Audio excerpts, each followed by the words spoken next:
Bom dia, bem-vindo à Rádio Websters, a rádio onde o sucesso nasce. Rádio Websters. Bom dia, a nossa emissão de hoje é totalmente dedicada ao Dia da Internet Mais Segura, que procura promover a utilização segura e responsável da internet e das tecnologias digitais, e é organizada pela rede europeia IN Safety, Centros de Internet Segura.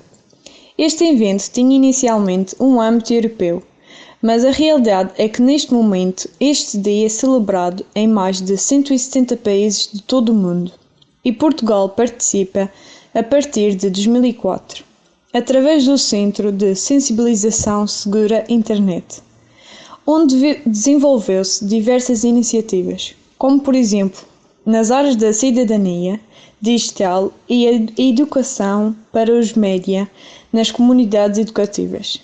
O consórcio do Centro Internet Segura, do qual fazem parte o Centro Nacional de Cibersegurança, a Direção-Geral de Educação, o Instituto Português do Desporto e a Juventude, IP, a Fundação para a Ciência e Tecnologia Computação Científica Nacional, a Associação Portuguesa de Apoio à Vítima, a Fundação Altice e a Microsoft Portugal organizou um evento online em formato de webinar, de forma a celebrar o Dia da Internet Mais Segura. Iniciativa europeia que se expande durante todo o mês de fevereiro. O evento contou com a intervenção dos membros do Governo, Doutora Mariana Vieira da Silva, Ministra do Estado e da Presidência, Dr. João Costa, Secretário do Estado Adjunto da Educação, e Dr. João Paulo Rebelo, Secretário de Estado da Juventude e Desporto. E com as intervenções do Dr. Lindo Santos, Coordenador do Centro Nacional de Cibersegurança, da Dra. Isabel Batista, do projeto Centro Internet Segura, e da Dra. Rosário Carmona Costa, psicóloga clínica. Rádio Websters. É com muito prazer que vos dou as boas-vindas a mais uma edição do Dia da Internet Segura, uma iniciativa global promovida em Portugal pelo Centro Internet Segura. Trata-se de um consórcio que reúne a Direção-Geral da Educação, o Instituto Português do Desporto e Juventude, a Fundação para a Ciência e a Tecnologia, a Associação Portuguesa de Apoio à Vítima, a Fundação Altice, a Microsoft Portugal e, desde o início deste ano, o Centro Nacional de Cibersegurança, que o coordena. O Dia da Internet Mais Segura é uma ocasião para promovermos o debate e a sensibilização para uma utilização segura, consciente e responsável da internet. Um tema especialmente relevante ao fim de quase um ano de pandemia da doença Covid-19, que nos obriga a realizar esta conferência exclusivamente em modo online. O facto de não deixarmos de a realizar demonstra como o digital nos oferece soluções para ultrapassar os constrangimentos com que nos deparamos no dia-a-dia. Ao entrarmos no ano de 2020, 92% dos utilizadores de internet em Portugal tinham um dispositivo móvel para aceder a serviços online. A internet ao alcance da nossa mão leva-nos a transportar para o ambiente digital uma parte cada vez mais significativa da nossa vida. Esse transporte é de tal forma natural e corriqueiro que muitas vezes não temos a consciência de que perdemos o controle do que enviamos assim que o fazemos. É de facto um mundo de oportunidades, mas não um mundo sem riscos. A criminalidade associada aos meios digitais aumentou significativamente durante o ano de 2020. Dados divulgados em janeiro deste ano pelo Gabinete de Cibercrime da Procuradoria-Geral da República apontam para um aumento de 182% das denúncias recebidas pela prática de cibercrimes, com um número excepcionalmente elevado de denúncias recebidas nos meses de março e maio. De entre os vários tipos de cibercrime denunciados, destaca-se a divulgação online e não autorizada de imagens íntimas, seja para fazer chantagem, seja para exercer retaliação sobre a pessoa visada ou apenas para lhe infligir sofrimento. Este tipo de comportamentos causa danos profundos nas suas vítimas e afeta a sua confiança na interação com os outros. E é também uma manifestação de outros problemas que devemos combater na origem, nomeadamente a violência doméstica e a violência no namoro. As tecnologias digitais expõem as mulheres e as raparigas à violência online, uma vez que significam novas formas de controle e fazem subir novas formas de violência. O assédio online afeta particularmente as mais jovens, muito ativas nas redes sociais, com dados mais recentes a relatarem que 20% das crianças e jovens já foram sexualmente assediadas online. Para melhor podermos atuar face a este fenómeno, agravado pela pandemia, a FCT lançou no verão de 2020 o concurso Gender Research for Covid, no âmbito do qual foi aprovado um projeto de investigação sobre como prevenir e combater a misoginia e a violência no contexto digital a partir da experiência da pandemia Covid-19. No âmbito de um outro aviso aberto pela FCT, no mês passado, irá financiar-se um outro projeto relativo à exposição de jovens e crianças ao discurso de ódio e ao ciberbullying em comunidades e grupos online, antes, durante e após o confinamento. Só através do conhecimento científico desta realidade é que poderemos atuar ao nível das políticas públicas de prevenção e combate a todas as formas de violência digital. Meus senhores e minhas senhoras, a participação do Centro Nacional de Cibersegurança permite aproximar a componente mais operacional da segurança do ciberespaço do conhecimento dos problemas que lhe estão subjacentes. A problemática da cibersegurança é um fenómeno cada vez mais complexo e que não se limita à mera gestão de incidentes como a intrusão em dispositivos eletrónicos ou o acesso indevido a dados pessoais. É um fenómeno que precisa de ser compreendido a partir de uma perspectiva mais abrangente, que se debruce sobre os comportamentos de risco que propiciam a ocorrência destes incidentes. Importa, por isso, promover uma abordagem multidisciplinar e transversal do tema para melhor o compreender e desenhar soluções que contribuam para a sua prevenção. A sensibilização para um uso seguro, consciente e responsável da internet é um esforço para o qual estamos todos convocados a participar. É uma responsabilidade dos poderes políticos, mas também da sociedade civil, que tem vindo a mobilizar-se em várias iniciativas de sensibilização para o tema. O Centro Internet Segura, sendo um consórcio que integra entidades públicas e privadas, é um bom exemplo de envolvimento abrangente na resposta a este desafio. Bom trabalho a todos e a todas. Muito obrigada. Rádio EBSES. Muito boa tarde a todos. É com imenso gosto que acompanho, ainda que assim à distância, este evento em que se juntamos duas partes tão importantes da nossa vida e da nossa segurança, num momento em que infelizmente voltamos a estar à distância, muito mais dependente dos meios como o computador, do vídeo, de falarmos assim, de comunicarmos através dos mais variados meios à distância e sobretudo também de redes sociais e outras formas de comunicação. Há muitos anos nada disto era sequer imaginável, parecia ficção científica, eu estar aqui sentado no meu gabinete e poder, não é o caso hoje, mas poder estar online convosco a falar ao mesmo tempo, até talvez de outra parte do mundo.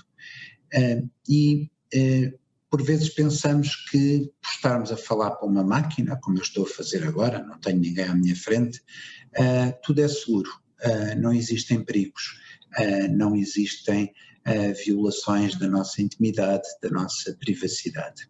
Ora, nós sabemos que isso não é verdade e por isso temos numa excelente articulação entre o Ministério da Educação e toda a equipa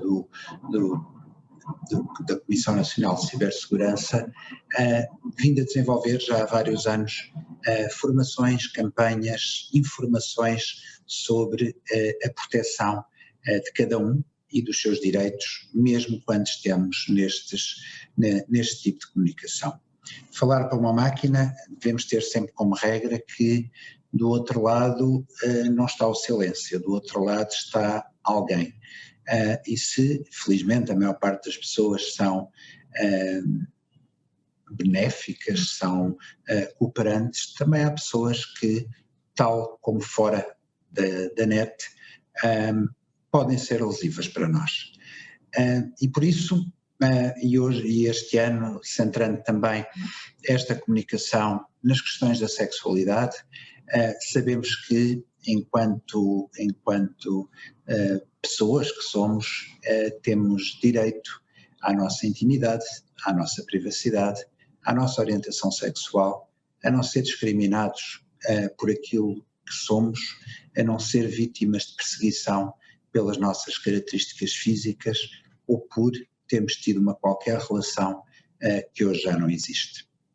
Ora, sabemos que, e sabemos bem, que quando eu falava de estar alguém do outro lado, estamos necessariamente a falar de uma vulnerabilidade, de uma possibilidade de sermos constrangidos, de sermos atacados, de sermos expostos, que não existe de outras formas, por outros meios.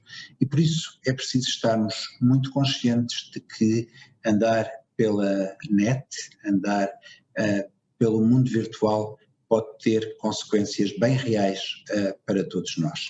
Quando falamos de ciberbullying, e muitos dos que estão aqui já têm práticas ativas, em particular os jovens, de disseminar boa informação sobre formas de prevenção, estamos a falar de bullying, exatamente como o que acontece presencialmente, palavra que agora é utilizada, mas que é cometido através da internet, através das novas tecnologias, e pode ser, por exemplo, ou qualquer um de nós pode ser vítima de ciberbullying, seja por mensagens, por chats, por e-mails ou mensagens que recebemos ou que são divulgadas e tenham lá vídeos ou fotos nossas ou de outras pessoas que causam desconforto ou embaraço. Podemos ter fragilidade na escolha das nossas passwords e de repente ver o nosso Facebook, o nosso Instagram invadido por outros e tomado por outros para publicarem coisas em nosso nome, e podemos sobretudo também ser levados, se não tivermos cuidado, a pessoas que tentam contacto connosco de alguma forma, sejam desconhecidos ou conhecidos, e sermos invadidos na nossa paz, na nossa capacidade de estar em paz, por chamadas contínuas, mensagens contínuas, seja com ameaças, seja com apenas a manter contacto, seja através da identificação dos lugares onde estamos. Não quero com isto estar aqui com alarmismo para ninguém, mas significa que, tal como quando atravessamos a estrada não nos atiramos às cegas, olhamos para um lado e para o outro, vemos a cor do sinal, também quando andamos nesta estrada da internet temos de tomar cuidados. A internet, infelizmente, é bastante desregulada por vezes, e por isso também nas redes sociais, por trás de um anonimato cobarde, que por vezes surgem os discursos de ódio, os discursos que promovem a segregação, os discursos que fazem com que uma determinada minoria ou um grupo ou pessoas com uma orientação sexual específica possam ser alvos de ataque. E a resposta a isso é como na estrada, é olhar para os dois lados, é tomar atitudes de segurança, é divulgar junto dos outros as regras e os procedimentos para não estarmos vítimas de ataque e, sobretudo, obviamente, não sermos nós quem promove esse tipo de comportamentos. Falar desta forma é diferente, mas é falar entre humanos, é respeitar os nossos direitos, os direitos dos outros que estão à nossa volta e agir com cabeça, com consciência e com segurança. Tenham um bom encontro, uma boa sessão de trabalho e, sobretudo, mantenham-se seguros, mantenham-se em respeito, porque só depende de cada um de nós, não depende de mais ninguém. Muito obrigado. Rádio EBSAS. Queria naturalmente cumprimentar todos os presentes, reforçando a importância desta comemoração, deste Dia da Internet mais segura e particularmente neste contexto em que vivemos, uma temática desta enorme relevância e que de facto deve merecer o maior cuidado por parte de todos nós, mas especialmente, diria, dos decisores políticos. Sabemos evidentemente que aos dias de hoje os jovens são um público muito vulnerável no que concerne a estas questões relacionadas com a internet segura, estão cada vez mais expostos a conteúdos de facto abusivos de cariz sexual, mas também vulneráveis a situações de ciberbullying. É por isso mesmo essencial que todos aqueles que contactam particularmente numa base mais diária com os jovens, como são os professores, como são também os técnicos de juventude, possam estar de facto despertos, atentos a sinais que os jovens acabem por demonstrar, que indiquem efetivamente que possam estar a ser vítimas de comportamentos absolutamente indesejáveis. É por isso, de facto, essencial que haja um reforço de projetos desta natureza, que se debrucem sobre estas temáticas e que permitam, de facto, a estas pessoas que trabalham particularmente com os mais jovens uma maior formação na detecção até destas situações e, evidentemente, depois em ter respostas, em todos prepararmos respostas para darmos a isto. A geração que hoje frequenta o ensino secundário ou mesmo o ensino superior é, como nós sabemos, composta por jovens que são nascidos na dita era digital. É evidente que as gerações anteriores tendem a considerar que estes nativos digitais dispõem, no fundo, de todas as competências que precisam para navegar neste espaço digital, mas a verdade é que há estudos, e a Sra. Ministra Mariana Vieira da Silva e mesmo o meu colega secretário de Estado, João Costa, já fizeram ambos também referências a isto. Há de facto estudos que demonstram lacunas nos chamados nativos digitais e, portanto, lá está, falta de competências ou preparação para lidar com alguns destes fenómenos.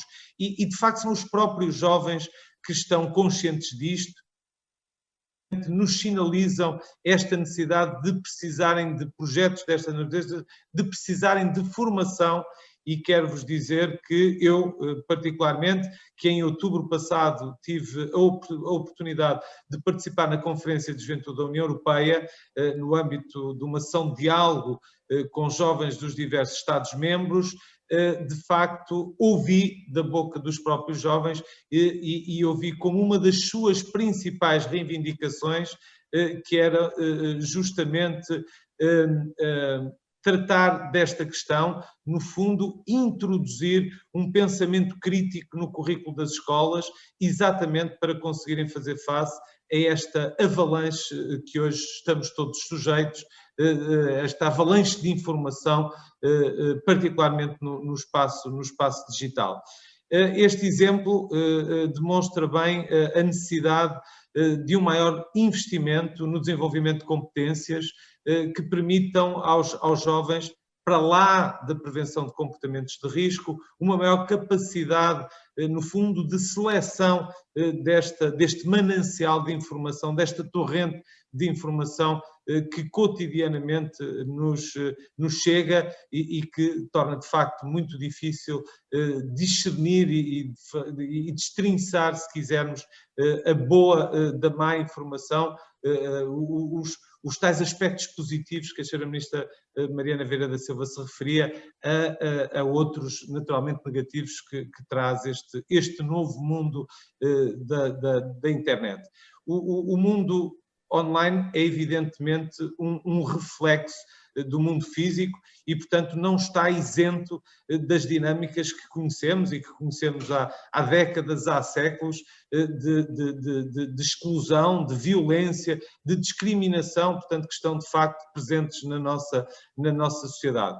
O tema desta conferência, sabemos, tem vindo, infelizmente, a ganhar uma relevância crescente, porque de facto é uma problemática cada vez maior, cada vez mais presente, dado o aumento de casos de ciberbullying, de abuso sexual particularmente de menores, do chamado sexting ou ainda do revenge porn e outras violências no ambiente digital.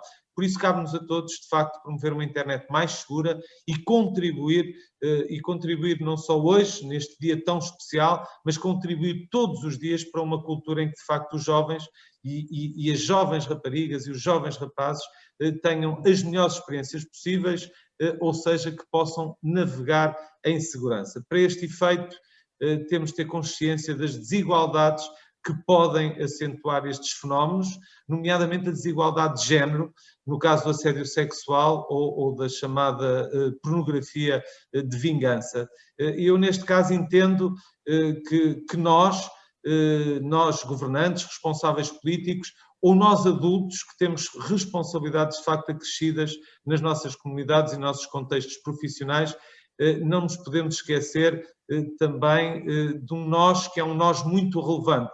E, no fundo, o João Costa também terminou a sua intervenção desta forma e eu quero acabar a minha intervenção também um bocadinho no mesmo tom. Este nós muito relevante, que somos nós homens, jovens e menos jovens, que temos de educar os nossos pares, de facto, para um relacionamento com as mulheres, baseado na igualdade e no respeito. Eu desafio-vos a todos a agir contra uma cultura machista online e não só. Praticar, de facto, a igualdade, o respeito, todos os dias, em todos os espaços onde nos relacionemos com pessoas e que possamos partilhar, de facto, esta cultura de respeito, sobretudo com os mais jovens. É evidentemente uma preocupação que, enquanto Secretário de Estado da Juventude, não posso deixar de ter. A mudança somos, de facto, nós, está em cada um de nós. Evidentemente que o caminho também se faz com parceiros e com a ajuda de ferramentas que acelerem a nossa chegada a esta dita cultura, ou este estádio que queremos alcançar de uma cultura sem violência, sem ciberbullying, sem abusos, sem, no fundo, estes fenómenos que são altamente perniciosos e que não contribuem nada para um desenvolvimento saudável da nossa sociedade. E por isso reforço e termino, de facto, reconhecendo este papel fundamental que o programa Navegas em Segurança tem tido ao longo do seu desenvolvimento. O Instituto de Desporto e da Juventude e os seus técnicos estão particularmente envolvidos num conjunto de iniciativas, e nomeadamente o Namorar Sem Fair Play, o que ao longo desta sessão vamos ter a oportunidade de ver alguns trabalhos também que o próprio IPDJ tem feito e os seus técnicos junto dos jovens, e portanto o que vos desafio é de facto a que esta mudança e que esta atitude responsável seja e que parta de cada um de nós. Muito, mas muito obrigado e bom trabalho, naturalmente. Rádio EBSES. Muito boa tarde a todos. Antes de mais, bem-vindos a este dia da Internet Mais Segura, em nome do consórcio Centro Internet Segura e em particular do Centro Nacional de Cibersegurança. Eu, depois das apresentações iniciais da Sra. Ministra e dos seus secretários de Estado, eu julgo que temos um pano de fundo bem definido sobre os desafios que temos pela frente de tornar, digamos, estes comportamentos online naturais, não é? Fazemos exatamente o mesmo que fazemos quando atravessamos a rua, também quando usamos o ciberespaço. Queria realçar, no fundo, a utilidade que esta abordagem abrangente, como a Sra. Ministra referiu, ou abordagem holística a este problema, tem expressão neste Centro Internet Segura. De facto, o consórcio Centro Internet Segura reúne entidades públicas, o Centro Nacional de Cibersegurança, a Direção-Geral de Educação e o Instituto Português da Juventude e do Desporto, mas também a indústria, através da Fundação Altice e da Microsoft Portugal e da sociedade civil da APAV. Portanto, este esforço conjunto e abrangente para endereçar este problema que é tão premente, que é o de assegurar também os direitos humanos no ciberespaço e realçar aqui a sua importância. Fizemos um esforço, este é o primeiro ano que de facto o Centro Nacional de Cibersegurança coordena este consórcio, e fizemos um esforço para tentar que isto não fosse um somatório de partes, ou seja, que cada uma dos consorciados com as suas atividades tivessem, digamos, o resultado fosse mais do que esta soma das partes e tivessem de facto a realização de sinergias. E julgo que conseguimos. A minha colega Isabel Batista vai à frente apresentar um pouco o programa que temos para este ano do Centro Internet Segura, aproveitando sinergias que vão desde, e como já foi referido, aliás, muito bem, que não conseguimos ter políticas públicas bem desenhadas se não conhecermos a realidade no terreno. E aqui vemos a ligação do Observatório de Cibersegurança do Centro Nacional de Cibersegurança, que produz um relatório sobre comportamentos online numa base anual, o relatório de Cibersegurança e Sociedade, e que de facto é extremamente útil para perceber a evolução, o nível de literacia digital também na segurança do nosso país ao longo do tempo.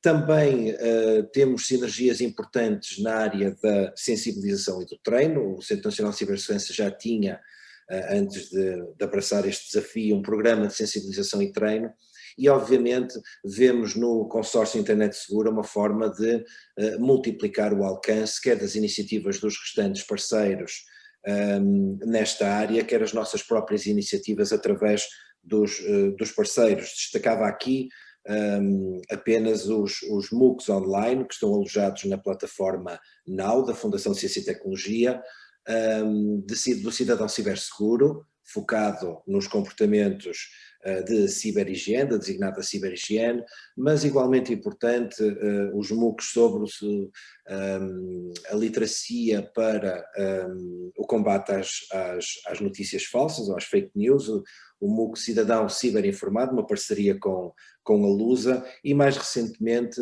e tendo em conta este contexto que vivemos e o crescimento das compras online decorrente deste contexto, um MOOC destinado a melhorar os comportamentos e, digamos, melhorar a percepção de risco nas compras online, um MOOC designado de consumidor ciberseguro. O conjunto destes 3 MOOCs tiveram um alcance de cerca de mais de 30 mil certificados passados nos últimos 2 anos, e acredito que com o apoio do Centro Internet Segura vamos conseguir multiplicar este valor num futuro muito próximo. Depois temos a articulação do que é componente reativa, ou seja, o Centro Internet Segura tem uma linha alerta e uma linha Internet Segura de apoio à utilização de tecnologia de forma mais segura, e o Centro Nacional de Cibersegurança tem a equipa de reação a incidentes em Portugal, o CERT.pt. Também aqui existe obviamente sinergias a executar. De facto o centro também recebe muitos reportes ou denúncias, como é aqui designado, de esquemas fraudulentos, de esquemas de abusos online, e daqui o que nós podemos é fazer um redirecionamento mais eficaz para quem tem as melhores competências para tratar cada um destes incidentes.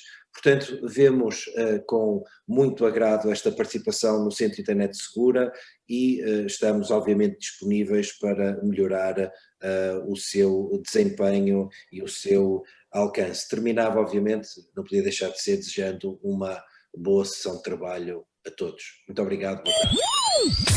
Rádio EBSES. Muito boa tarde a todos, é um gosto estar aqui, é um gosto dar continuidade às palavras que o meu colega engenheiro Lino Santos acabou de referir, e efetivamente o Dia da Internet Mais Segura é comemorado todos os anos no início do mês de fevereiro, e atualmente conta já com mais de 100 países envolvidos na comemoração deste dia. O projeto EU Safer Borders desenvolveu pela primeira vez esta iniciativa em 2004 e posteriormente foi adotada pela rede Insight, a rede de cooperação europeia dos centros de internet segura. O grande objetivo deste dia é efetivamente incentivar ao networking e à partilha de boas práticas na rede, bem como disponibilizar ferramentas, algumas delas já faladas aqui, recursos e conselhos que promovam o uso responsável da internet, que os nossos governantes acabaram por apelar de forma tão pragmática, e obviamente continuar para a prevenção dos riscos e da sua utilização. Como já foi referido, o consórcio Internet Segura é constituído por entidades públicas e privadas e disponibiliza à sociedade vários serviços. Disponibilizamos 2 centros de sensibilização, um deles dirigido a toda a população, o Centro Internet Segura, atualmente da responsabilidade do Centro Nacional de Cibersegurança, e outro dirigido à comunidade escolar, o Seguranet, que todos conhecem, da responsabilidade da Direção-Geral de Educação. São vários os recursos que estão disponíveis para download. Convido-vos todos a acederem ao site do Centro Internet Segura, www.internetsegura.pt, e navegarem por lá e verem as boas práticas que nós conseguimos promover com a cooperação de todo este centro. Por outro lado, no dia de hoje, são vários os recursos que são lançados. Lançamos um recurso pedagógico de apoio aos professores, tantos dos professores que nos estão aqui hoje a acompanhar, e que não é mais do que uma publicidade dirigida a menores nas plataformas de vídeo na internet. Trata-se de um booklet e de um vídeo que pode ser utilizado em sala de aula sob vários formatos publicitários presentes nos vídeos online destinados especialmente a crianças e a jovens. Como todos nós sabemos, a publicidade influencia significativamente o desenvolvimento das nossas crianças e dos nossos jovens, dos seus hábitos de consumo, da utilização que fazem da internet e até na segurança e na saúde. E no fundo o que este recurso pretende é trabalhar a capacidade crítica das nossas crianças e dos nossos jovens. Um outro recurso também vai ser lançado daqui a pouco, através da chancela APAV, a Associação Portuguesa de Apoio à Vítima, é o Data Detox. Este Data Detox é um kit de atividades que ajuda crianças e jovens a pensarem sobre diferentes aspectos da sua vida digital, desde os seus perfis nas redes sociais. Ouvimos há pouco uma criança dizer no vídeo atrás que sabem que não deve utilizar o perfil correto, o seu nome correto, e é exatamente alguns destes tópicos que a APAV fala neste kit de atividades. Dicas de cibersegurança, como por exemplo reforçar as passwords, a utilização da autenticação de duplo fator, dicas sobre o bem-estar digital, dicas sobre a desinformação. Portanto, no fundo, são várias as dicas que são passadas neste kit. Por outro lado, a apresentação que assinala o Dia da Internet Mais Segura terá transmissão em direto hoje às 17h30 no YouTube, no Facebook da APAV, e vai contar com a participação do Ricardo Estrela, o gestor da linha Internet Segura da APAV, do João Pedro Martins, o embaixador português da Rede de Centros Internet Segura, e a Daisy Kida, coordenadora da comunicação da Tactical Tech, organização internacional responsável pelo projeto Data Detox. A conversa vai ser conduzida em inglês, no entanto todos os recursos estão disponibilizados em português. Para além destes dois tópicos que acabei de falar, também, eventualmente já todos sabem que está a decorrer nas redes sociais do Centro Internet Segura a campanha sobre o relacionamento online. Não posso deixar de passar este dia em branco relativamente aos dados da linha Internet Segura. Quem acompanhou hoje os órgãos de comunicação social, principalmente os televisivos, estes dados já foram bastante divulgados, mas eu não vou deixar de passar por cima deles. Portanto, o Centro Internet Segura tem a linha Internet Segura coordenado pela APAV e compreende dois serviços em particular: o de esclarecimento e apoio ao cidadão para uma utilização mais segura, responsável e saudável da internet e das tecnologias acessíveis. Esta rede está acessível através do formulário e também que está disponível na linha internet segura@apav.pt e também através dos contactos gratuitos disponíveis no site. E também tem outro serviço, o serviço de denúncia de conteúdos ilegais, nomeadamente conteúdos de abuso sexual de menores, apologia ao racismo, apologia à violência, também todos disponíveis no site da APAV. Não posso também deixar de referir, e para terminar, que durante o ano de 2021 o consórcio Internet Segura tem no seu plano de ação, e conforme o meu colega engenheiro Lino Santos referiu, tem no seu plano atividades transversais, isto é, o objetivo do Centro de Internet Segura é cada vez mais que todas as atividades sejam um conjunto da soma das partes de forma mais direta, que consigamos chegar ao cidadão, que consigamos chegar aos parceiros, que consigamos chegar aos targets, que são os targets do Centro de Internet Segura, crianças, jovens e séniores, e pais, obviamente, e temos neste nosso plano de atividades várias atividades, nomeadamente, e deixem-me aqui pegar nos meus apontamentos, nomeadamente a elaboração de 3 cursos de cibersegurança dirigido a jovens, pais, educadores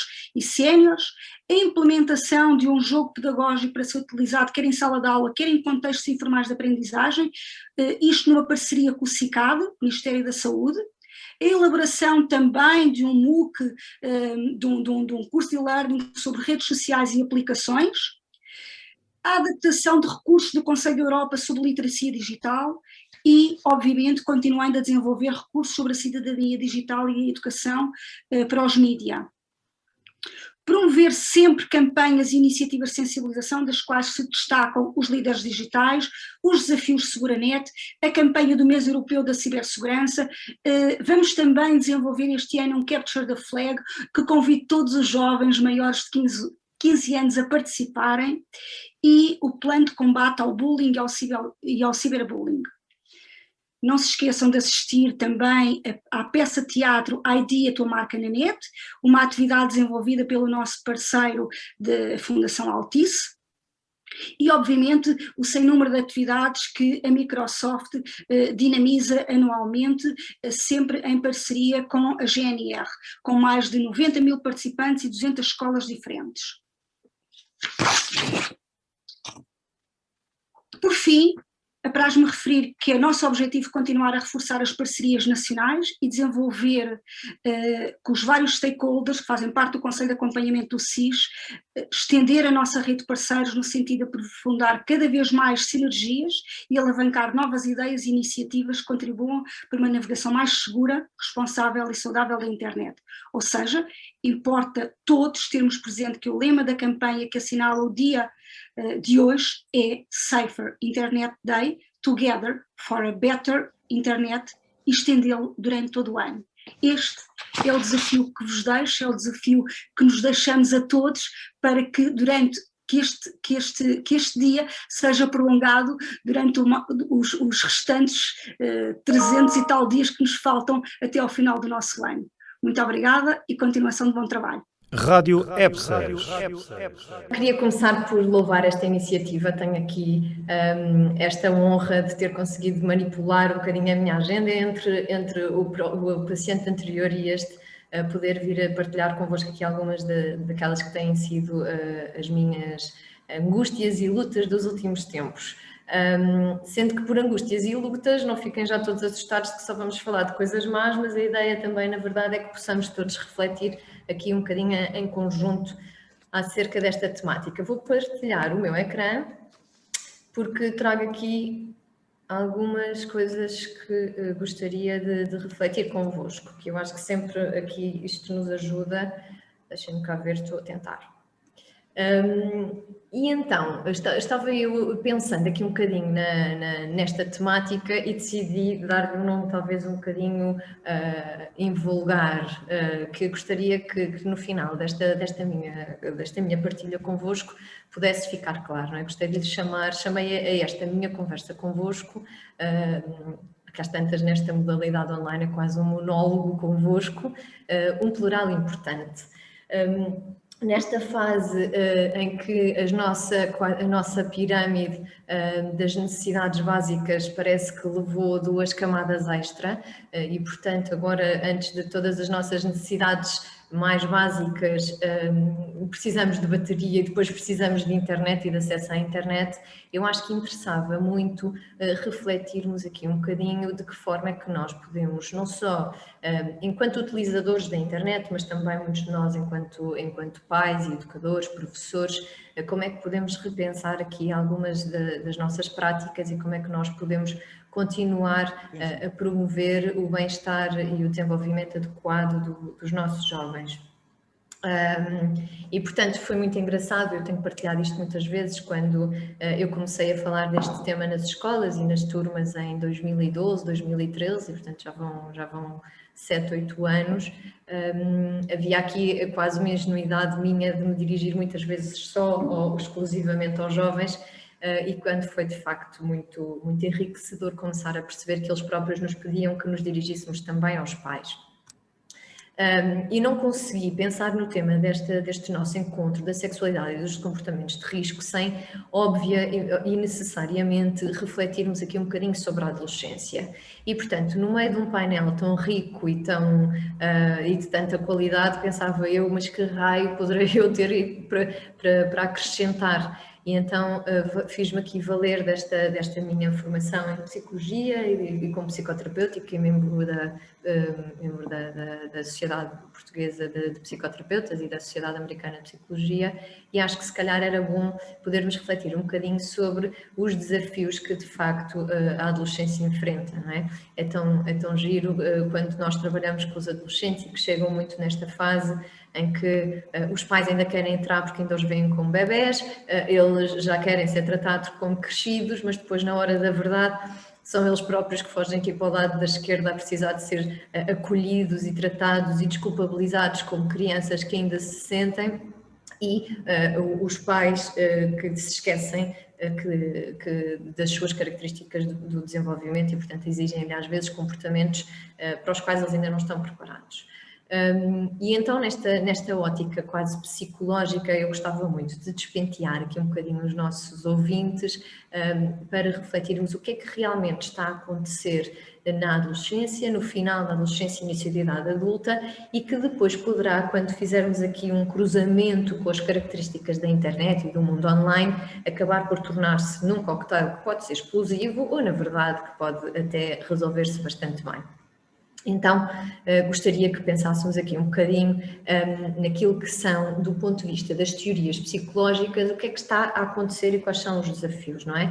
Nós temos, por exemplo, um autor que é o Piaget, que nos fala dos estados cognitivos, dos estádios cognitivos, e, portanto, por aqui estamos a pensar no que é que o adolescente, do ponto de vista cognitivo, já é capaz de fazer, e na adolescência nós chegamos a este estádio das operações formais. E, portanto, o adolescente passa a ser capaz de refletir, de desenvolver argumentos, bem sabemos, não é? Portanto, todos os que somos pais chegamos à adolescência dos nossos filhos e é uma pura exaustão, não é? Portanto, começam a ser capazes de raciocínios lógicos mais elaborados, esta capacidade de pensar também no abstrato, saímos do estádio das operações concretas e, portanto, em que tudo é o concreto, aquilo que se vê, aquilo que é demasiado lógico, e conseguimos começar a entrar aqui no campo do abstrato, das crenças, das formulações mais morais, do que está certo, do que está errado.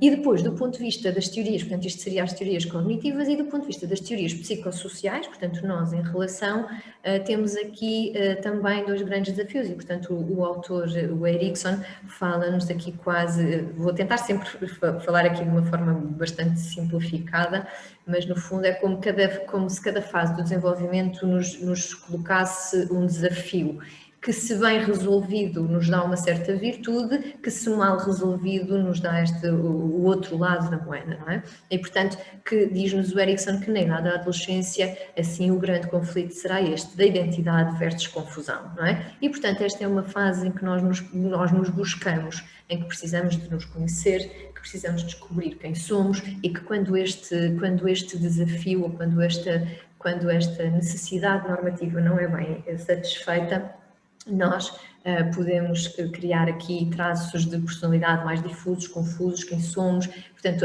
poderá haver aqui um atraso relativamente a esta fase do desenvolvimento, sendo que depois na idade adulta, no início da idade adulta, e eu acho que isto é fácil de perceber como é que se relaciona com o tema, não é? Portanto, se por um lado iniciamos este caminho de quem somos e de desenvolver aqui uma identidade coerente e compatível com os nossos valores, depois quando isto está bastante arrumado nós conseguimos desenvolver relações de intimidade idade, sendo que se não conseguirmos passar por esta fase com sucesso, o reverso da medalha serão então estes comportamentos de isolamento, não é? E isto faz com que, resumidamente e numa linguagem bastante mais fácil, os grandes desafios da adolescência sejam estes. Portanto, os grandes desafios da adolescência serão o afastamento do núcleo familiar, que nos vai permitindo, não é, fazer estes ensaios daquilo que somos ou não capazes de fazer, estes movimentos de autonomia, a integração no grupo de pares, gostava já também, portanto, no fundo eles estão aqui bastante encadeados, não é? Portanto, vamos nos afastando do núcleo familiar com um esforço de integração no grupo de pares, que muitas vezes é feito até através deste jogo de papéis. Quem somos? Portanto, um dia ensaiamos um conjunto de comportamentos que nos podem trazer bem-estar, adrenalina, que são compatíveis com esta outra necessidade da adolescência, da busca da novidade, de correr riscos, destas características que muitas vezes também nos tornam um bocadinho imunes às consequências e imunes e incapazes de antecipar o risco. Portanto, aqui esta questão do pensamento alternativo, da antecipação de consequências e, portanto, no fundo isto é como conseguem antecipar algo que é muito orgânico e muito dinâmico, não é? Portanto, eu estou a descobrir-me, acho que sei quem sou, mas preciso de ensaiar também e, portanto, começo a questionar as regras, a questionar os meus limites, fazê-lo ainda, desejavelmente, na segurança das minhas relações de vinculação, preciso de me afastar, de me integrar no meu grupo de pares, mas isto resultou, isto não resultou, eles acharam graça a isto, não acharam graça àquele outro, fui mais agressivo aqui, não consigo ser assertivo acolá e, portanto, esta necessidade de jogo de papéis e busca de novidade. Ora, eu acho que para qualquer participante desta nossa conversa é fácil de entender que temos então no mundo online um palco muito apelativo para, no fundo, para se desempenhar quase todas estas necessidades, não é? E, portanto, esta capacidade que o adolescente tem, e ainda para mais na fase que atravessamos agora, de poder afastar-se do seu núcleo familiar através desta imersão nas novas tecnologias, fazendo até, aqui transmitindo quase uma falsa sensação de segurança relativamente aos comportamentos de risco de há 20 anos atrás, não é? Portanto, havia pais que, estou agora a falar aqui numa lógica pré-pandemia, que até preferiam que o filho ficasse a jogar PlayStation pela noite fora do que fosse beber copos passantes, não é? E, portanto, havia aqui quase até uma necessidade de uma reformulação do que é ou não um comportamento de risco. Também é fácil entendermos que se existe esta necessidade normativa da integração no grupo de pares, a internet é um palco por excelência para conseguir fazê-lo, através também das redes sociais e dos grupos que se vão gerando, sejam eles de curiosidade, de lazer, de jogos ou mesmo dentro desta questão da sexualidade. É também um palco que nos permite sermos quem quisermos e, portanto, eu hoje posso ser uma mulher de negócios em Lisboa que abriu ou que fundou um instituto, mas também posso, a partir das 7 da tarde, ter uma conta em que sou uma nómada digital que vos está a escrever desde a Indonésia, não é? E, portanto, quem é que eu sou, onde é que eu me sinto mais segura, sendo que esta questão do jogo de papéis, que muitas vezes nos é permitido através dos ensaios online, poderá ter aqui uma dupla, às vezes não sei, não é? Portanto, por um lado, poderá atrasar o desenvolvimento da identidade, que vimos anteriormente como uma necessidade normativa, por outro lado, poderá até ser bastante bom e protetor, não é? Portanto, poderia haver aqui um conjunto de coisas que eu gostaria de experimentar, ou de linguagem que eu gostaria de ter, ou de abordagens que eu gostaria de ter e que faço através da internet num contexto aparentemente ou eventualmente mais protegido do que alguns dos comportamentos de risco de vida real que poderiam até ser fatais. E isto tudo, portanto, tudo isto que estamos aqui a ver numa fase em que estamos num conflito brutal entre um contínuo que na verdade nos acompanha toda a vida e que é este contínuo entre, de um lado do espectro, a nossa força de vontade, que, portanto, no fundo, o máximo do autocontrole e que será responsável, por exemplo, pela nossa capacidade de aprender um instrumento ou de sermos atletas de alta competição e que exige uma dedicação, um esforço e um empenho brutais, e do outro lado do espectro, então, as nossas características de impulsividade, que são então aquelas que nos fariam não permanecer em algum objetivo que traçamos, por exemplo, uma nova dieta, ou desenvolver alguns comportamentos de risco. E isto, no fundo, é a história da nossa vida, que necessariamente não é estanque, e ainda bem, porque essa a ser seria a minha definição de saúde mental, não é? Portanto, seria esta flexibilidade, haver momentos da nossa vida em que realmente somos capazes de exercer todo o nosso autocontrole e de ir buscar todas as nossas competências, mas também haver outros momentos na nossa escala de valores em que poderá ser importante estes comportamentos também tão menos racionalizados, com mais lugar para a espontaneidade. No entanto, este espectro é, na verdade, do ponto de vista cerebral, na fase da adolescência e início da idade adulta, um verdadeiro campo de batalha. Isto porque, na verdade, aquilo que está a acontecer, e isto é bastante simplista, no fundo, as estruturas cerebrais... Deixa-me lá ver, agora não consigo pôr aqui o meu ponteiro. Não. O foco, consigo. Não. Estamos aqui neste onde diz um PFC, no fundo são as estruturas do córtex pré-frontal, que dizem respeito... Olha, esperem lá, que agora já estou para aqui a fazer as neiras. Portanto, as nossas estruturas mais frontais, que são as responsáveis pelo autocontrole e que, no fundo, serão aquelas que estariam a dizer-nos controla-te, concentra-te, faz o que está certo, não experimentes isto, não fales com esta pessoa, não mandes esta fotografia, estão em combate com as estruturas... Agora dê-me só um segundo que eu não consigo passar aqui o slide.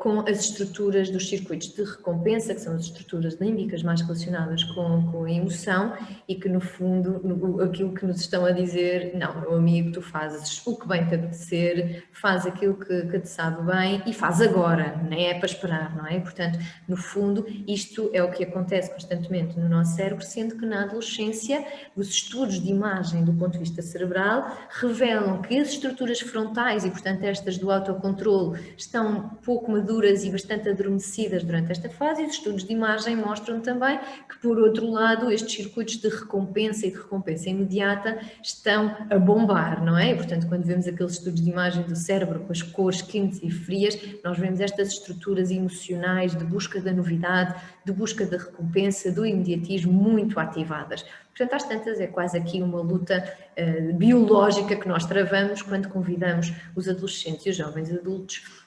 E convenhamos que todos sabemos uns quantos adultos a quem parece que este cérebro ainda não atingiu a sua maturidade, e portanto estamos basicamente quase às vezes até a travar uma guerra biológica.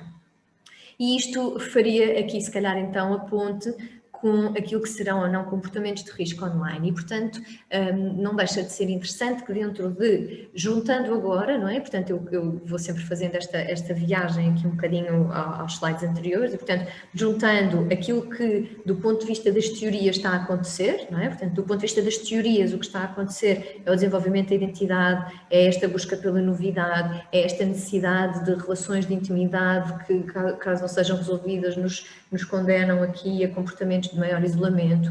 Se juntarmos isto com as estruturas cerebrais, aquilo que nós temos vindo a verificar é que ainda assim, mesmo assim, aparece, regra geral, em quinto lugar, as questões da sexualidade online, estando muito antes estas questões da partilha, que são comportamentos de risco, de partilha de informação pessoal, de interação com estranhos, desta dificuldade em percepcionar o que é que realmente define um amigo de apenas um contacto. E, portanto, e tendo em conta que aquilo que me pediram também na abordagem hoje foi que pudesse também partilhar um pouco convosco aquilo que vai aparecendo em clínica. E é por isso que se junta agora aqui o título desta comunicação, que lhe chamei um plural importante, é que de facto este singular do título, sexualidade e comportamentos de risco, este singular não me convence, porque eu diria que na nossa interação com as novas tecnologias hoje em dia não há uma sexualidade, na verdade. A sexualidade dos nossos jovens e até dos nossos adultos está a adquirir diversas formas. E então aquilo que nós podemos observar é, por exemplo, um paciente André, um miúdo, um jovem que vê pornografia de forma bastante equilibrada, e com isto quero eu imaginar, não é, que é algo que nós pensamos que foi aquilo que aconteceu analogicamente há 20, 25 anos, não é? Portanto, ver pornografia online como os seus avós ou pais viram as revistas ou foram alugar os vídeos, e não é diferente a forma como esta exploração sexual e da novidade lhe aparece. É um miúdo que tem uma namorada, mas um miúdo que interage nas redes sociais, tem amigos, não tem outros comportamentos de risco nem de agressão, não é vítima de agressão nem é agressor. É um miúdo que não deixa de aceitar um convite para o que quer que seja, para ficar a jogar, para ficar na internet, para ficar em conversas ou a explorar a sua sexualidade através do mundo online. Mas não há só Andrés, não é? Portanto, também me aparecem, por exemplo, Catarinas, e cada um destes casos, não é? Portanto, eu agrupei-os aqui quase em padrões, mas cada um deles é uma pessoa real, está bem? Portanto, na verdade, cada um deles foi um paciente que eu já consegui acompanhar, graças a Deus, e que correram bem, mas que na verdade representam quase aqui, às vezes até um conjunto de clusters que aparecem com alguma frequência. E, por exemplo, temos a minha Catarina, uma miúda super popular na escola, gira, sempre bem comportada, boa aluna, interessada, e que por força das suas características de adolescência começou a fazer os seus ensaios e exploração da sexualidade, caindo neste comportamento de risco que foi a recolha de vídeos e de imagens íntimas com o seu namorado, que mais tarde depois veio a publicá-las e, portanto, foi vítima de cyberbullying através deste envio não autorizado das suas fotografias e dos seus vídeos. Sendo que esta questão da sexualidade exposta no mundo online e que depois vai constituir aqui o crime do cyberbullying é de facto um fenómeno que tem um impacto psicológico bastante significativo, não é? E, portanto, esta foi uma miúda que eu acompanhei durante 1 ano e meio na resolução desta questão do cyberbullying que toda a escola tinha visto e, portanto, teve um grande impacto do ponto de vista socioemocional. Ela fez um caminho brutal de consciencialização, de aquisição de competências, de controle de impulsos, de reparação de algumas relações, sendo que 1 ano e meio depois, quando estava prestes a ir embora, estes vídeos e estas fotografias voltaram a circular e, portanto, voltou a haver aqui uma regressão e desta vez bastante mais acentuada, porque de facto o que ela dizia na consulta era: Rosarinho, eu nunca sei quando é que isto vai acabar. E, portanto, eu posso ser uma Catarina diferente da que era há 1 ano e meio, mas, na verdade, tudo isto é igual e a minha experiência é igual e aquilo pelo que eu estou a passar é igual. E, portanto, temos aqui outra forma de viver a sexualidade ou de cruzar as questões da sexualidade e da adolescência com o online. Também podemos ter Gustavos. O Gustavo, que é um miúdo que só consegue ver pornografia gay, só se consegue ativar através da pornografia gay, não tem nenhuma relação de amizade em vida real e, portanto, ele tem uma história de desenvolvimento muito marcada pelo isolamento, pelo bullying por exclusão ao longo do seu percurso escolar, que conseguiu agora na faculdade, arranjou uma namorada, estava bastante feliz com a namorada porque era de facto uma nova experiência, porque era um miúdo que não tinha tido amigos, nunca tinha tido contacto social, nunca tinha tido dado ou estado com uma rapariga e de repente estava com uma rapariga. No entanto, o facto de a sua vida sexual ter sido basicamente toda explorada, a sua sexualidade ter sido praticamente toda explorada através do online e muito ativada pela pornografia gay, faz com que agora as nossas consultas sejam só isto, confusão.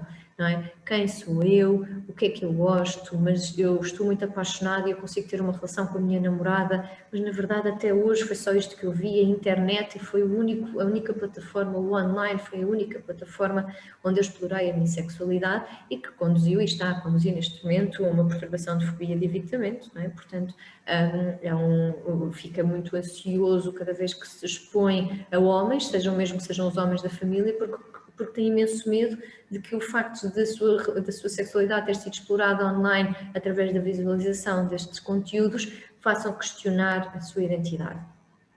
Ou então, outra sexualidade ainda, não é? Por exemplo, a minha Joana, que me chega à consulta por um quadro de ansiedade social, portanto uma miúda com imensa dificuldade em expor-se, em falar, em chegar-se ao outro, com imensa dificuldade em fazer amigos, ou ela até se aproximava dos grupos, mas depois não se expunha, não falava, não partilhava, e que conseguiu utilizar de forma bastante positiva as novas tecnologias e, portanto, a integração nos grupos do WhatsApp, do Instagram, das redes sociais, permitiu que ela conseguisse baixar a ansiedade que estas pistas sociais lhe causavam, conseguia expor-se, falar com as suas amigas, manter e fomentar algumas amizades que foram muito facilitadas pelos ecrãs, e foi também neste contexto que conheceu um rapaz que foi capaz, exatamente pela ausência da pressão que a socialização lhe confere, mostrar-se e dar-se a conhecer, e é um namorado com quem está, dá-me ideia que há 2 anos e meio já, não é? E, portanto,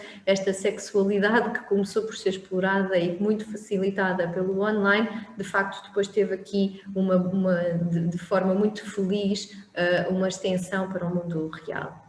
E por isso é que optei por chamar a esta minha conversa convosco de um plural importante, não é? Portanto, quando falamos da sexualidade nos adolescentes e no online, talvez não estejamos a falar da sexualidade, estamos a falar de sexualidades. Como é que isto pode ou não pode correr, o melhor que isto pode correr vai ter necessariamente a ver com a forma como os pais e os educadores vão acompanhando e vão acolhendo, vão aceitando todo este caminho.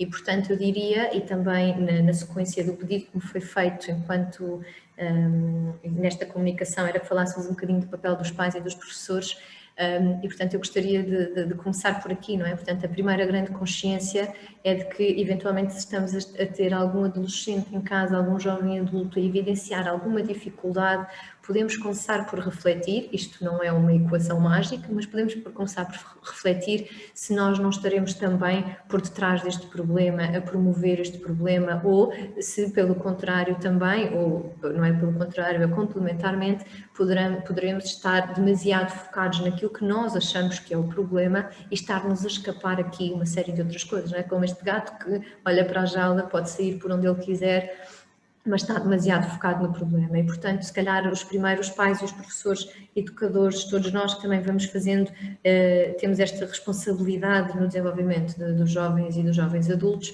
pensarmos aqui um bocadinho qual é que é, de facto, o nosso contributo para que isto seja ou não seja um problema, para eles poderem viver aquelas suas sexualidades, que podem ser exploradas de uma certa maneira ao abrigo das características da sua adolescência, mas que poderão ser melhor ou pior resolvidas. Uma segunda questão que eu acho absolutamente fundamental tem de facto a ver com esta questão de nós conhecermos verdadeiramente os jovens que nós temos à frente. E, portanto, tendo eu aqui também esta especialização na dependência da internet e dos videojogos, tenho muitas vezes alguns pais que me trazem esta questão, não é? Ele está dependente da internet. E às vezes não, eu pergunto sempre, e o que é que ele joga? E os pais que me respondem, sei lá, está para lá.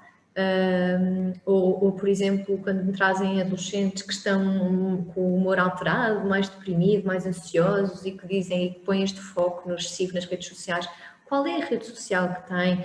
Que contas tem? Tem conta privada para os pais? Tem conta privada para os amigos? Tem conta pública? Qual é o comportamento deste jovem online? O que é que ele vê? E não numa perspectiva de coscovilhice e de obrigar que os nossos filhos partilhem connosco o que é que veem, mas é muito importante que nós tenhamos consciência, porque isso vai nos permitir perceber qual é a função que a utilização do online e que os eventuais comportamentos de risco possam surgir está a cumprir. É uma questão de isolamento, é uma questão de autoestima, é uma questão de autoestima e, portanto, aqui na internet eu sou quem quero e eu na vida real estou a ter dificuldade. É uma questão de ansiedade social e eu fico nervoso quando estou a falar com os meus colegas, mas aqui não. É uma questão de lazer e, portanto, é uma criança ou um jovem ou um adulto que não tem interesses alternativos e que precisa de explorar outras áreas de interesse. É uma questão, por exemplo, das funções da atenção e da concentração, em que é muito difícil para mim estar nos livros e nas tarefas e aqui na internet, que o estímulo está sempre a mudar, é muito atrativo. Portanto, conhecermos muito bem quem temos à nossa frente. Adoro esta, não é? Portanto, compartilho este dinossauro. Ele não dá sorte, não dá nada, mas coitadinho, não é? E eu acho que isto muitas vezes reflete os nossos comportamentos online, que são irrefletidos, não pensados, sem lógica, sem função, não é? E, portanto, também é o nosso papel nós conseguirmos pensar e ensinar os nossos jovens e os nossos jovens adultos, os nossos adolescentes, que sexualidade ou não, comportamento de risco ou não, precisamos de dar significado àquilo que está a acontecer e não darmos por nós envolvidos numa teia de comportamentos por força da impulsividade que nos vai ser característica nessa idade, mas que não têm de facto qualquer lógica ou qualquer racional por trás. Importante também que sejamos nós a impor os limites, não é? Que têm sempre esta função muito operativa, nós precisamos de limites para operar, não é? A que horas é que é o quê, como é que se liga, como é que se desliga, o que é que fazes, o que é que não fazes, mas os limites têm também, e isto eu nunca me deixo, eu acho que tenho este slide talvez há 14 anos, que é, há 14 anos não, desde 2013, há 8 anos, que não me canso deles, não é? Portanto, os limites têm também um valor simbólico, eles representam o quanto nós nos preocupamos, eles representam a nossa atenção, a nossa preocupação, o nosso humor. E, portanto, quando os pais, seja lá por que motivo for, e isso daria para todo um fórum de mais não sei quantas horas, se demitem de impor limites na área das novas tecnologias e da vida online dos seus filhos, quando fazem-no tão facilmente com a sua vida real, onde é que vão, a que horas vão, com quem vão, é-lhes fácil dizer isto, não quero que vá jantar ali, ou não, a essa hora já fica perigoso. É tão fácil fazer isto na vida real e que depois na vida virtual, que é na verdade a vida real dos nossos jovens, parece que se demitem um pouco e, portanto, não ter medo da imposição destes limites que são operativos, permitem que a família funcione, mas também são simbólicos, representam preocupação.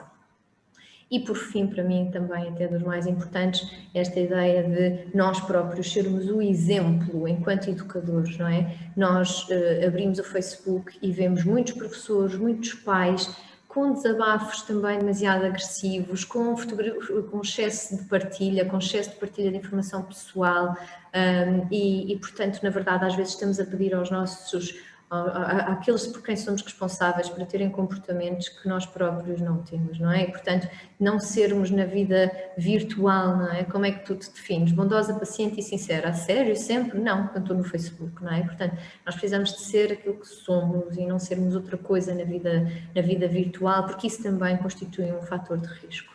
Rosário Costa, deixe-me interrompê-la, é a nossa keynote speaker e nós não podemos... Estou a acabar. Deixe-me só desde já suscitar a possibilidade de poder acabar tão depressa quanto possível e só por uma razão, é que muitas são as questões que estão a chegar. Não faz mal nenhum, este é o meu último slide.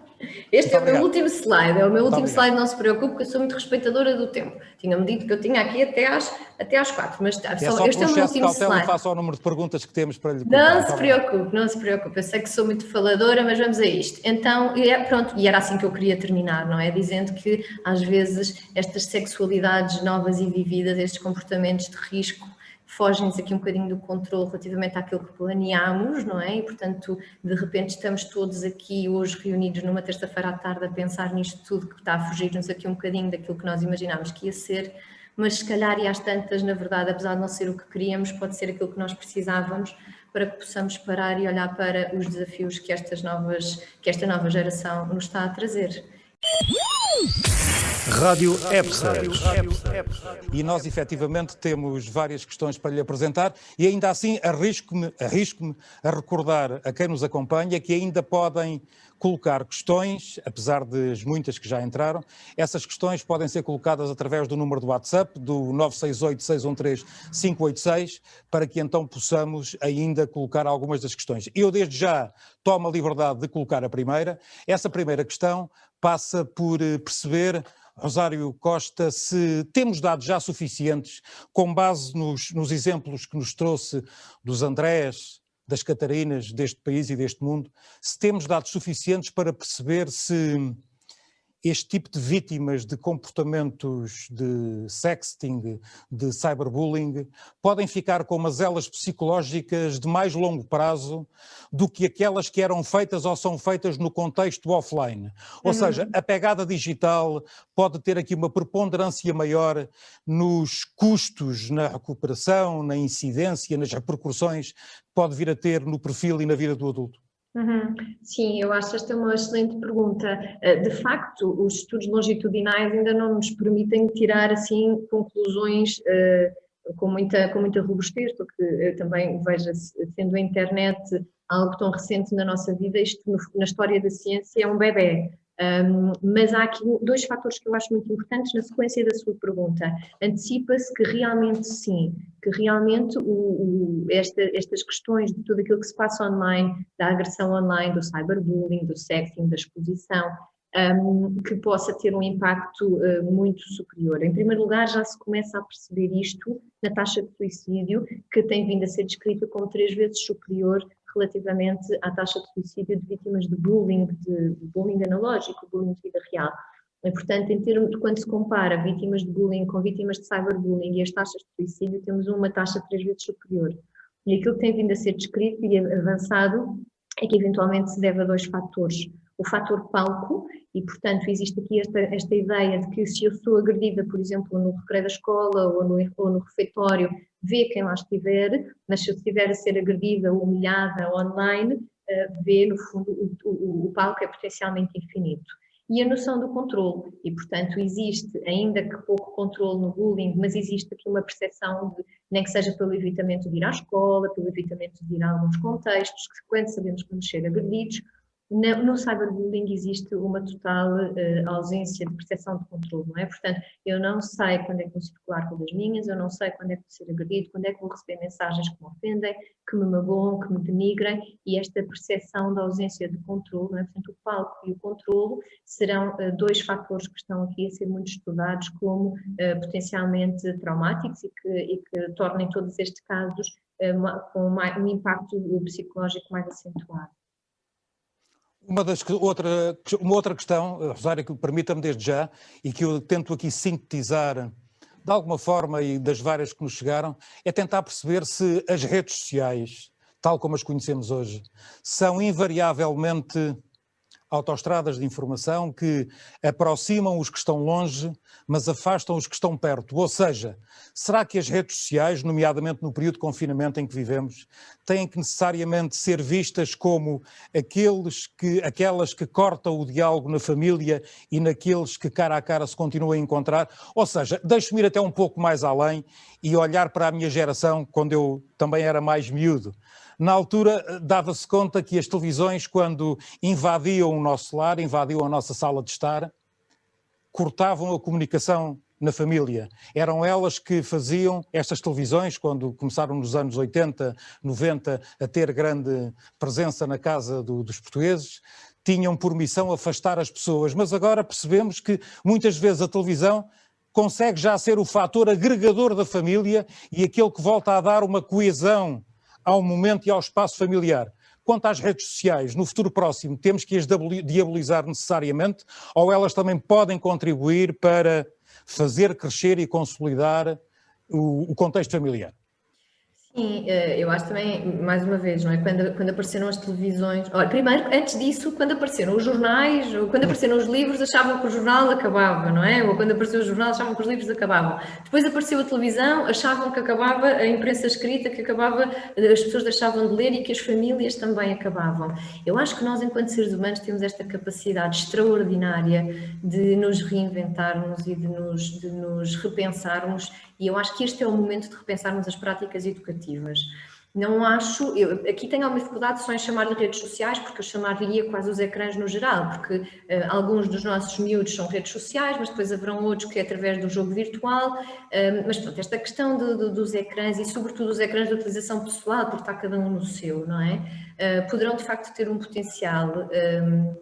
Eu não diria só que afasta, porque na verdade é simplesmente uma maneira mais rápida e mais acessível de fazer aquilo que naturalmente o adolescente ia fazer. Portanto, naturalmente o adolescente iria querer ir para a casa do amigo, naturalmente o adolescente iria querer para o bar, ou queria ir para a discoteca, ou queria ir para a rua. E portanto, agora a questão é que é muito fácil, naturalmente ele desliga da relação com os pais porque agarra no seu ecrã e vai para para o quarto. Portanto, acho que tudo isto vai depender de no fundo, da forma como a família se repensa, das regras que a família se impõe, inclusivamente extensível aos pais.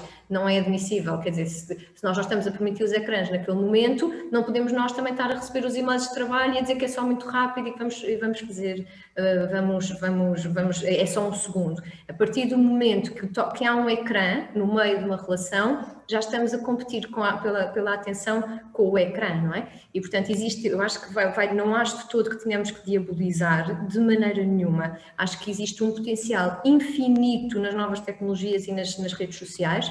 Precisamos de garantir que os nossos filhos, adolescentes e adultos estão bem informados relativamente aos riscos e aos seus benefícios, sabendo que eles vão sim correr riscos, porque iriam correr exatamente o mesmo risco quando estão na quarta cerveja e acham que a quinta já é demais, mas precisamos de ver se a quinta já é demais. E, portanto, eles vão ter estes comportamentos de risco. Precisamos de não ostracizar. Portanto, por exemplo, a maior parte dos estudos com jovens sobre a relação com as novas tecnologias, eles optam por não partilhar algumas coisas com os pais, precisamente, e dizem eles, pelo medo das represálias, que é, se isso está a ser um problema, então dá cá o telemóvel. Se te falaram assim no Instagram, então já acabou o seu Instagram.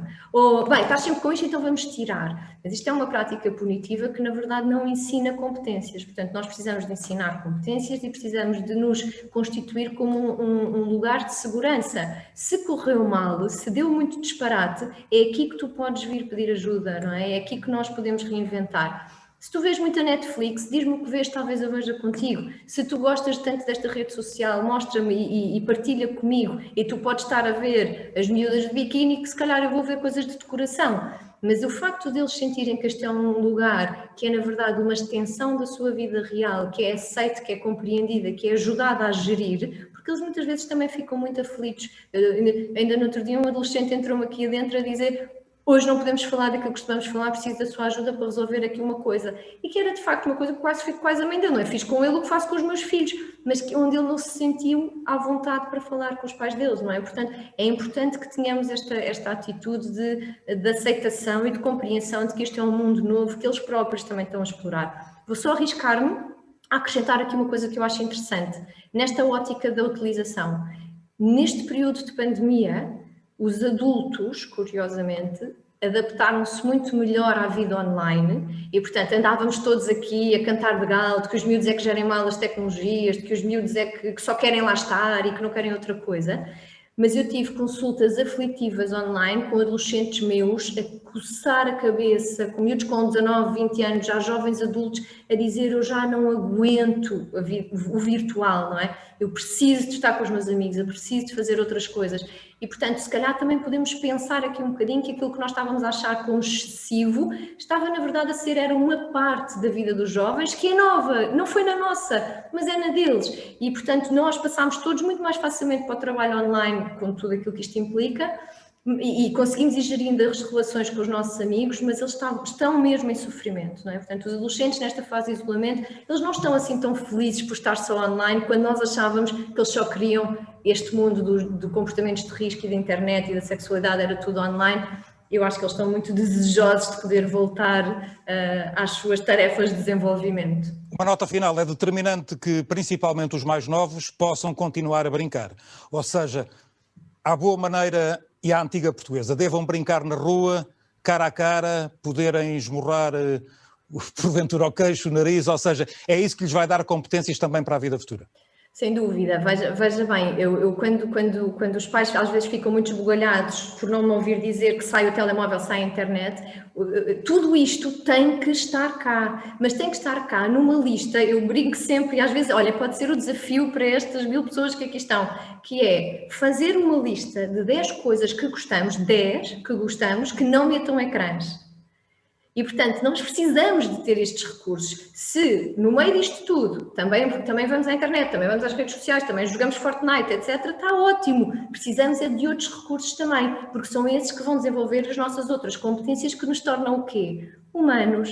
Estas competências, esta minha capacidade de estar a olhar para si, de saber que olhando para mim tem que ir acenando para eu saber que me está a ouvir. Portanto, isto são competências de relação interpessoal. A capacidade de poder olhar para mim e dizer hoje não a acho bem, parece cansada. Portanto, tudo isto que são relações, porque as novas tecnologias elas vão mudando de forma muito rapidamente. Nós não sabemos o que é que vem a seguir. Agora estamos aqui, não é? Daqui a 1 mês e meio, se calhar nem estamos a falar pelo Zoom, estamos a falar por outra coisa qualquer. Mas continuamos a ser pessoas, continuamos a sentir, continuamos a precisar de nos relacionar e todas estas características de humanidade são treinadas na interação, são treinadas a brincar, são treinadas na experiência.